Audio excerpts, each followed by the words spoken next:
If you always do what you've always done, you will always get what you've always got. And if that's the way that you approach your relationship with God, we don't go deeper than what we're willing to invest. In verse 4 it said, "Now when he had left speaking, he said to Simon, 'Launch out into the deep and let your nets down for a catch.'" God wants to take us to a deeper place in him. But in order to go to that deeper place, we have to be willing to relocate.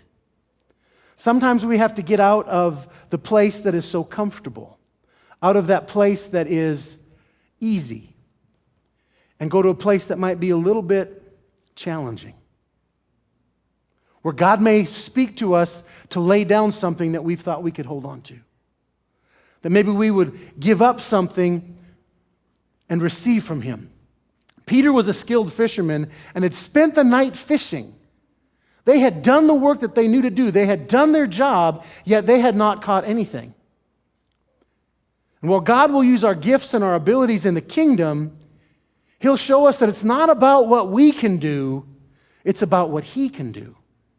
And sometimes we have to change our location to do that. When we stay in that comfortable place, we aren't necessarily tuned into what God may be doing. In Ezekiel chapter 47, Ezekiel's prophesying. It says in verse 1, it says, "Then he brought me back to the door of the temple, and there was water flowing from under the threshold of the temple toward the east. For the front of the temple faced east, and the water flowing from under the right side of the temple, south of the altar. He brought me out by the way of the north gate and led me around on the outside to the outer gateway that faces east, and there was water running out on the right side." Now listen to what he says in verse 3. "And when the man went out to the east with a line in his hand, he measured 1,000 cubits and brought me through the waters. And the water came up to my ankles." Water to your ankles is not such a nervous thing. You know, here in Minot, we experienced several years ago the power of running water.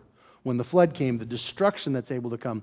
If you've seen any of the news stories of what's taking place where flooding is happening, it does not take a lot to do that. But here in this, he says, it came up to my ankles. Then he goes on and says, "And again, he measured 1,000 cubits and brought me through the waters, and the water came up to my knees."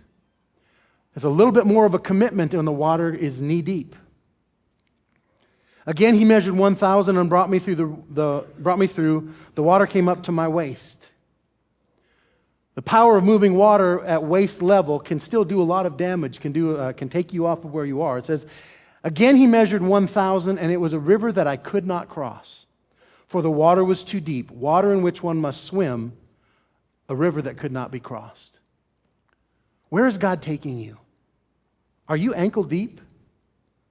Are you content at that place? Or maybe you've got another step and you're knee deep. To me, as God takes you deeper and deeper and deeper, what we give up is control of our lives. We no longer can be in control of what's happening, and we have to go to a deeper place of trust in God. And it gets up to neck deep, and even when it's above us, we have to trust God and moving when he relocates us to a place. How far are you willing to go with God? How deep are you willing to go in this relationship? God wants to relocate you so he can have your full attention. I get distracted when I'm too comfortable. My focus is not on God, or is not as directly toward God as it ought to be.